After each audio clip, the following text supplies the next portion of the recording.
सभी भाइयों में जय राम जी की।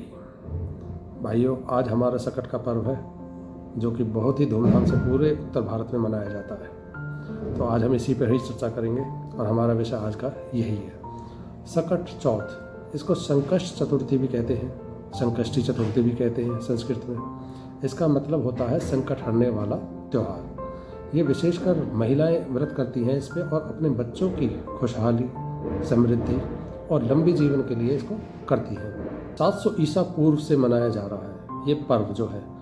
एक्चुअल में जो इसकी हुई थी वो तो शिव जी के काल में हुई थी, जब उन्होंने गणेश जी को नया जीवन प्रदान किया था। उसका भी हम डिस्कशन अभी करेंगे।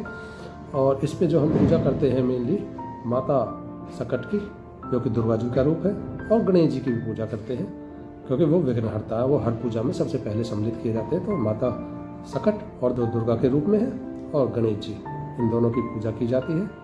पूजा करते समय सकट माता की कहानियाँ भी सुनी जाती हैं, और जो जल उस समय कहानी में रखा जाता है उसको बाद में जब चंद्रमा जी अर्पित होते हैं तो उनको अर्पित कर दिया जाता है। तो इस तरीके से ये व्रत संपूर्ण होता है। उसके बाद में ही घर की औरतें या मर्द जो भी इस व्रत को करता है, त्यौहार को मनाता है, मनाते तो ऑलरेडी सभी है, व्रत का पालन करता है, निर्जला व्रत रखता है, वो कुछ भोग लगाता है, उसके बाद ही कुछ ग्रहण करता है। संक्षेप में डिस्कस करते हैं कि ये कब से मनाया और किस कारण से व्रत की उत्पत्ति हुई।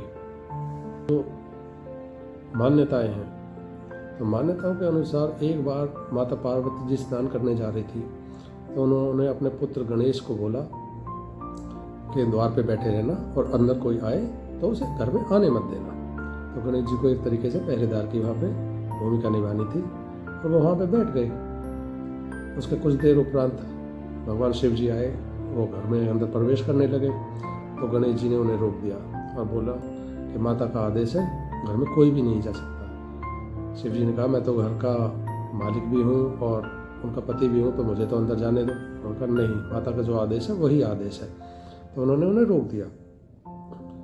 इस पर शिव जी बहुत क्रोधित हो गए और क्रोध इतना बढ़ गया कि उन्होंने त्रिशूल उठा के उनको मार दिया, जिससे कि उनकी गर्दन कट के अलग गिर गई थी। तो आवाज़ जब हुई बच्चे के चिल्लाने की तो माता जी बाहर आई। माता जी ने देखा, अरे ये तो बहुत बुरा हो गया, शिव जी ने बच्चे को ही मार दिया, अंदर नहीं आने दिया। तो उन्होंने, तो वो विलाप करने लगी तरह तरह से और बहुत रुष्ट हो गई शिव जी से भी। तो शिव जी को फिर किसी छोटे बच्चे हाथी का सर ला के वहाँ पर जोड़ना पड़ा, जिससे कि गणेश जी दोबारा पुनः जीवित हुए। और इस तरीके से माता पार्वती ने अपने गणेश जी को संकट से निकाला और उन्हें नया जीवन प्रदान किया था। इसी कारण इसको संकष्ट चतुर्थी बोलते हैं, संकट हरने वाला त्यौहार। और हर माता अपने बच्चे के लिए ये व्रत करती है पूरे नॉर्थ भारत में, और व्रत करती है और अपने बच्चे की लंबी आयु और उसकी समृद्धि के लिए प्रार्थना करती है माता सकट से। तो ये तो है इसकी मान्यता।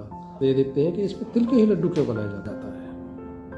जैसा कि आप जानते हैं, माघ का महीना होता है और शरद ऋतु अपने चरम पर रहती है, और तिल जो होता है वो होता है ऑयली, और तासीर उसकी बहुत गर्म होती है।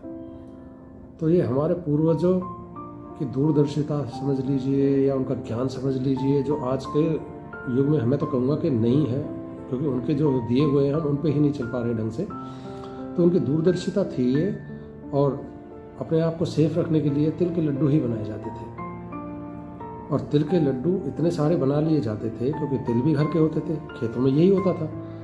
अपने खेतों से अपने तिल निकाले, अपने गन्ना से गुड़ बनता था, तो अपने खेतों से निकले हुए सामान का ही गुड़ और तिल का लड्डू बनाया, तिलकुट बनाया, उसी का भोग लगाना और इतना बना लेना कि आगे वाले 8 से 10 दिनों तक आराम से चलाते थे, जिससे कि उनकी बॉडी गर्म रहती थी, अंदर से हड्डियाँ मजबूत होती थी और सर्दी से लड़ने की ताकत मिलती थी। तो ये तो था उसका साइंटिफिक रीज़न, जो मैं तो कहूँगा बहुत एजुकेटेड लोग ही जान सकते हैं इस चीज़ को। तो तिलकुट का ये उद्देश्य है। आज भी हमारे घर में भी बना होगा, और आशा करता हूँ आप सभी लोग इसको त्यौहार को मना रहे होंगे, तिलकुट के साथ ही मना रहे होंगे। तो मुझे कमेंट में ज़रूर बताना कि किस किस ने कैसे कैसे लड्डू बनाए और कितना मज़ा आया खाने में। जय राम जी।